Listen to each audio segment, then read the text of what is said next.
मैं उस देश का नागरिक हूँ जिसके होठों में गंगा और हाथों में तिरंगा है। वो देश जो कभी सत्यम शिवम सुंदरम, कभी वंदे मातरम और कभी पंजाब सिंध गुजरात मराठा द्रविड़ उत्कल गंगा है। मैं उस देश का नागरिक हूँ जो हर ठुकराए हुए की शरण स्थली बन जाता है और 7 समंदर पार परदेशियों को भी अपने ब्रदर एंड सिस्टर कहकर बुलाता है। यही प्रेम की पूज्य भूमि भारतवर्ष कहलाता है, भारतवर्ष कहलाता है। माननीय मुख्य अतिथिगण, आदरणीय शिक्षकगण और मेरे प्यारे देशवासियों, मैं दिव्यांश पांडे वर्ग 8 से आप सभी को गणतंत्र दिवस की ढेर सारी शुभकामनाएं देता हूँ।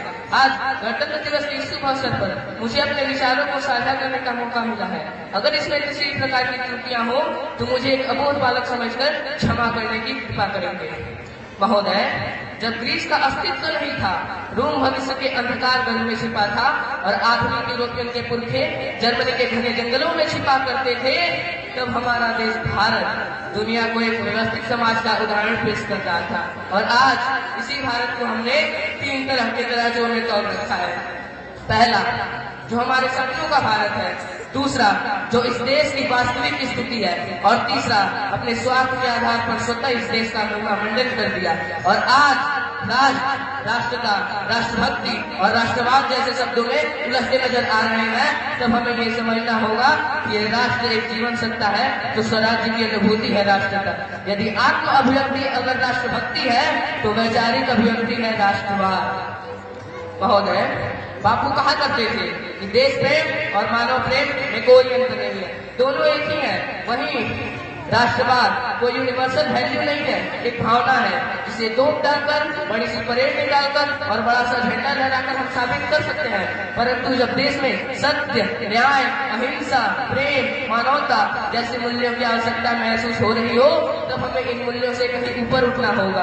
क्योंकि मेरी समझ में देशभक्ति से राष्ट्र का निर्माण तो संभव है, परंतु देश प्रेम के अभाव में राष्ट्र जीवित नहीं रह सकता। इसलिए मेरी नजर में देश प्रेम रोटी है, कपड़ा है, मकान है, किसी नन्हे से परिंदे का बड़ा सा आसमान है। ये देश प्रेम कहीं माता पिता का समर्पण है तो कहीं वक्ता के विचारों से होता परिवर्तन है। ये देश प्रेम कहीं महिला सशक्तिकरण का उदाहरण है तो कहीं प्रकृति के संरक्षण का निवारण है। ये देश प्रेम कहीं शिक्षा और ज्ञान के बीच समझा जाने वाला अंतर है तो आसमान की ऊंचाइयों को छूकर चांद पर पहुंचता विक्रम है।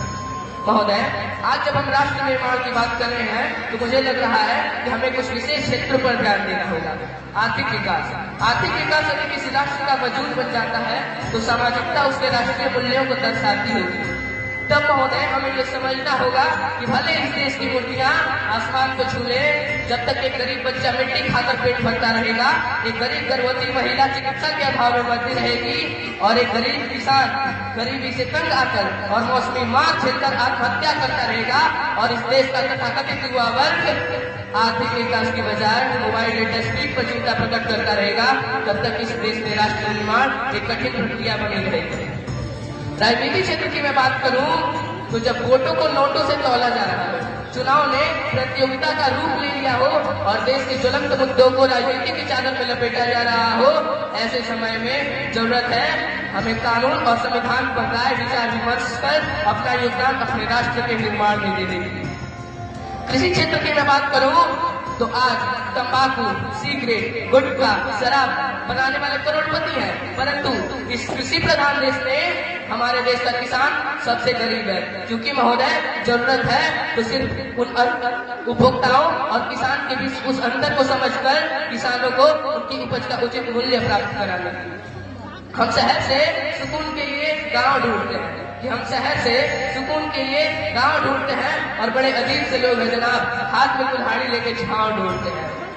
बड़ा दुख होता है ये कहते हुए कि आज देश को विकसित करने के लिए अनेक चर्चाएं होती हैं, परंतु देश के लोगों को विकसित करने के लिए कभी चर्चा ही नहीं होती। ये बात मैं इतने दावे के साथ इसलिए कह सकता हूँ क्योंकि अगर आज हम समझदार होते तो चंद मुट्ठी भर लोग इस देश में दंगे ना भड़का रहे होते। और वो ये साफ साफ बताता है कि हम देख तो सकते हैं, हम पढ़ भी सकते हैं, परंतु हम समझ नहीं सकते। हमारे पास कान तो है पर क्या सुनना है यही नहीं जानते हैं। महोदय, बोलना तो हम बचपन में सीख जाते हैं पर क्या बोलना है यही नहीं जानते। बुद्धि तो है पर क्या समझना है यही नहीं समझ पाते।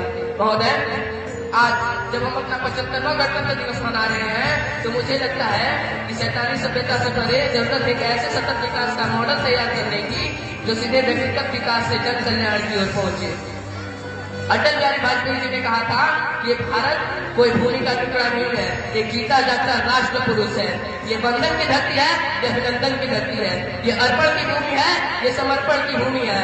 इसकी नदी नदी हमारे लिए गंगा है और इसका कंकड़ कंकड़ हमारे लिए शंकर है। हम जिएंगे तो इसके लिए और मरेंगे तो इसके लिए, और मरने के बाद हमारी अस्थियों को कोई कान लगाकर सुनेगा तो बस एक ही आवाज आएगी, भारत माता की जय। बहुत बहुत धन्यवाद।